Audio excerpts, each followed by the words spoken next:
This is James Schofield, and you're listening to Behind the Bottom Line.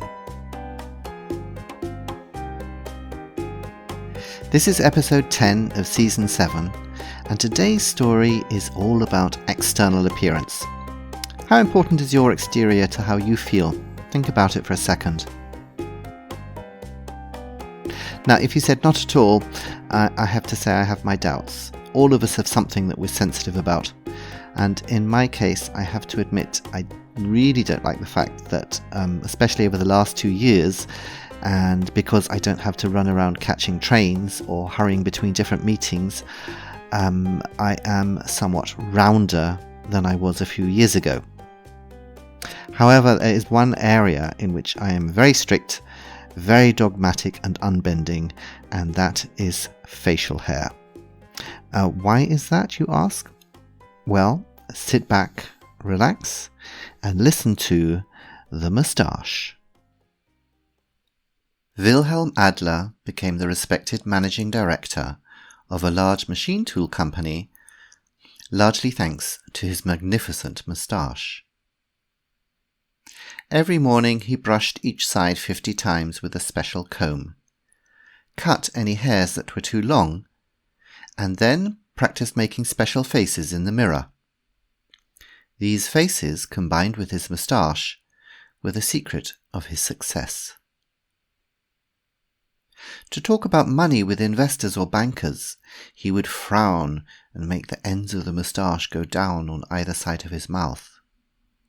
With difficult union leaders or journalists, he would open his eyes wide and push his lips forward so the moustache bristled aggressively.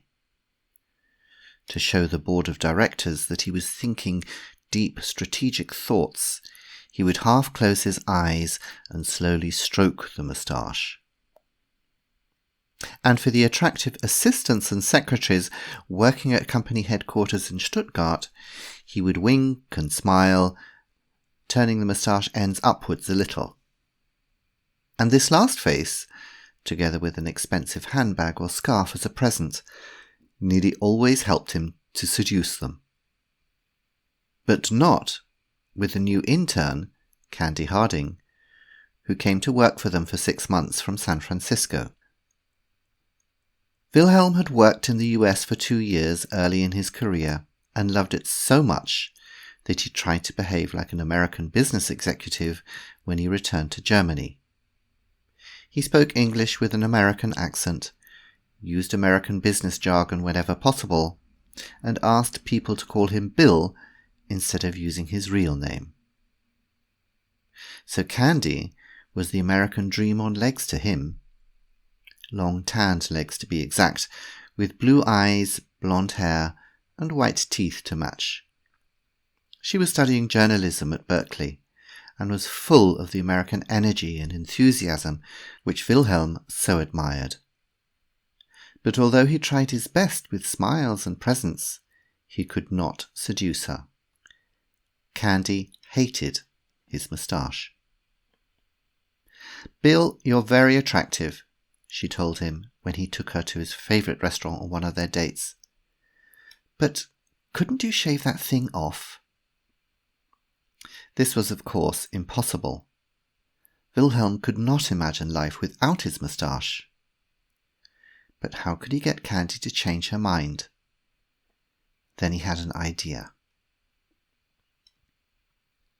"Candy," he said one morning when she brought his coffee into his office, "have you ever thought about going into TV journalism when you finish your studies?" She looked excited. "Oh, it's what I really want to do, but I need experience to get a chance of a job."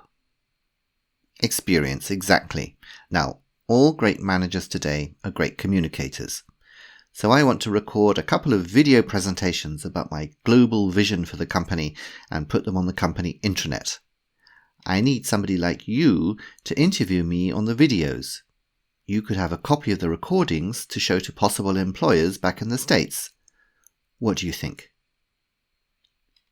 As Wilhelm had anticipated, Candy was grateful, very grateful. After the recordings were finished, he took her to dinner again, and they both drank plenty of champagne. That night, she finally accepted his suggestion of a nightcap and went back with him to his apartment. Wilhelm woke next morning to the sound of Candy singing in the shower.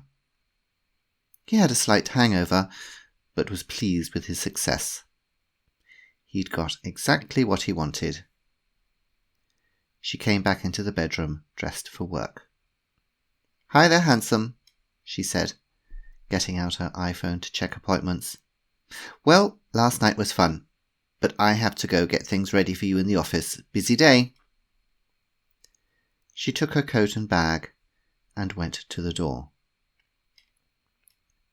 "So, what do you think of my moustache now?" Wilhelm called after her. "Haven't you forgotten something?" she said, and left, laughing. He felt confused. What did she mean? Wilhelm touched his face, then went hot and cold as he remembered. "No!" he screamed, and ran to the bathroom. Lying in the rubbish bin were the remains of his moustache. After his second whiskey, he had let her shave it off before they went to bed together. He stared in the mirror and saw his real self for the first time in 35 years, and like water down a drain, his confidence vanished. He tried his special faces in the mirror as usual, but now they all seemed ridiculous to him. Wilhelm went to work, feeling naked. Over the next few months he grew a new moustache, but somehow the magic had gone. People had seen the real Wilhelm Adler, and they were not impressed. After a year, the board of directors forced him to take early retirement, and he was soon forgotten by nearly everybody. Except Candy. She was grateful for the chance he had given her, and a few years later, when she got a job as a newsreader for a big American network, she sent him a copy of the recordings they had made together. Wilhelm sat and watched his moustache in all its glory on the screen. How confident, powerful, and attractive it made him look. He sat in silence when the DVD had finished, his cheeks wet. The next morning, he threw it away.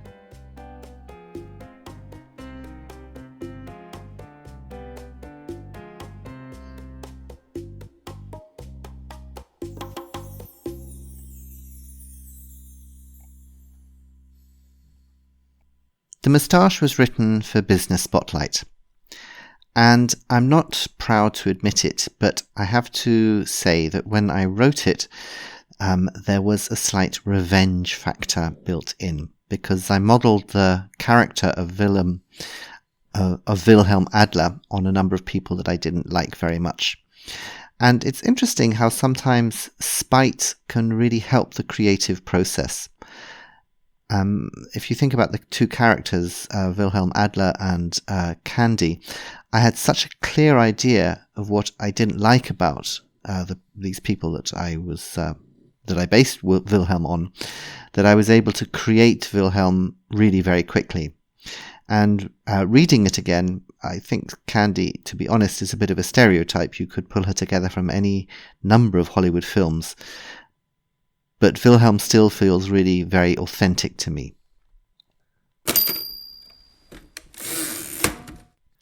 I'm guessing there are lots of characters in famous novels that are based on people or types of people that the novelist didn't like. Think about all the bad guys in a James Bond novel.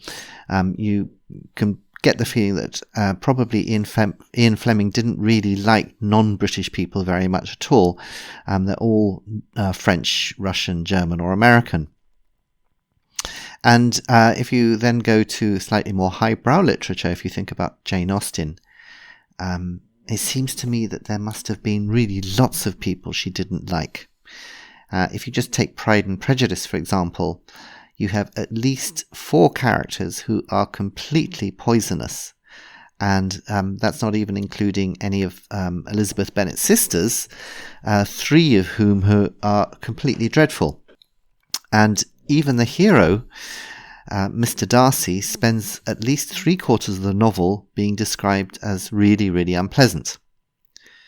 So perhaps this is a good thing for a writer. If writing is a form of therapy to be used to get bad emotions out of your system, perhaps writing the Moustache was just all that stopped me from running amok. I don't know. But now we need to get onto the serious topic in this story, and that is the great evil of facial hair. Now, I have to admit, I have grown a beard in my youth, so it's not even that I'm envious of people who have them. I have also had to accept the fact that one of my children has a fairly magnificent beard. I excuse him because I say he's an artist. And I also know that at least one of my regular listeners, you know who you are, is also an enthusiastic beard wearer. This could also have something to do with the fact that he's a very passionate environmentalist, and it goes with the territory, having a beard, so I'm willing to forgive him. But in general, I do not approve of facial hair on men, especially, actually on women either, to be honest. Especially, horror of horrors, the 3-day beard. This, of course, has something to do with my age and the kind of cinema role models that I admired when I was growing up. I mean, can you imagine a Cary Grant or a Roger Moore or a George Clooney with a beard? Of course not. In fact, unless perhaps it was Clint Eastwood in a spaghetti western, heroes were always clean-shaven, and if someone had a 3-day beard, it was because they were an alcoholic or a drug addict or a gangster of some kind. I remember being completely amazed the first time I saw on television an advertisement for an electric razor that allowed men to always have a 3-day beard. Before that, in my innocence, I had always imagined that a 3-day beard just meant that men would just shave every 4 days or so. And it seemed to me to be the height of vanity to actually have a razor which would give you a 3-day beard every single day. See, I could imagine not shaving out of laziness, but to shave every day deliberately with an electric razor so that you look like an alcoholic or a drug addict or a gangster just seemed incredibly vain. But fun fact, how can you estimate the chances of somebody pulling through a severe illness if they're a man? Apparently, according to intensive care nurses, you can get an idea about their will to live depending on how interested they are in shaving or not. So if somebody is not shaving, it just means they've given up all hope. So I will admit that until a couple of years ago, I belonged to the Lazy Shaver Club. So if it was a day or maybe 2, I didn't always feel it was necessary to get the razor out.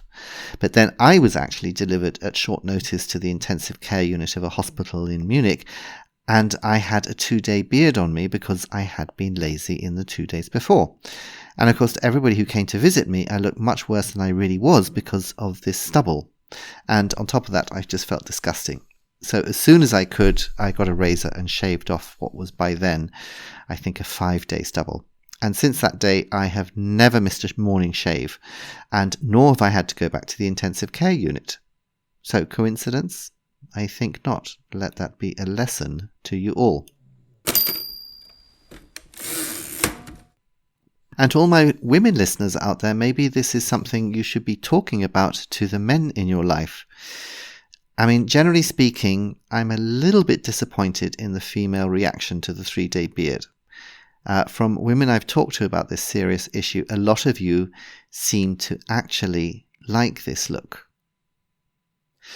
Now, I've already given you a lot of reasons as to why this is not a good idea at all, but I will finish my lecture with a reference to some research done in the Archives of Sexual Behaviour by Dr. Julian Oldmeadow, a lecturer in social psychology at Swinburne University of Technology in Melbourne.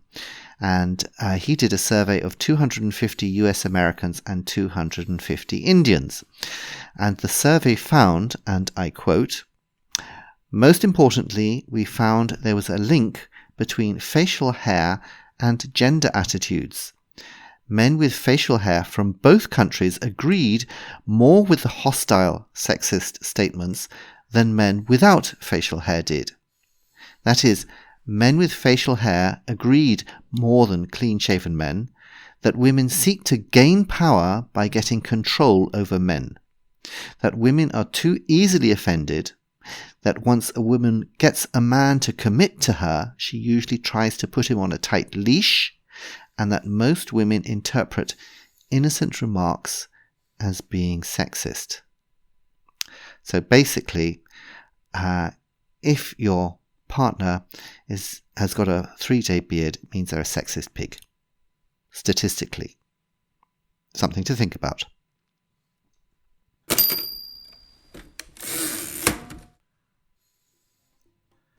So, I hope you enjoyed this week's episode and, don't take my lecture too seriously. I'm going undercover now for a few weeks until all the hipsters out there have calmed down about my horrible beardist attitudes, but I will be back later this year with Season 8. However, I'm going to leave myself a little time to maybe think again about how I want to present Behind the Bottom Line in the future.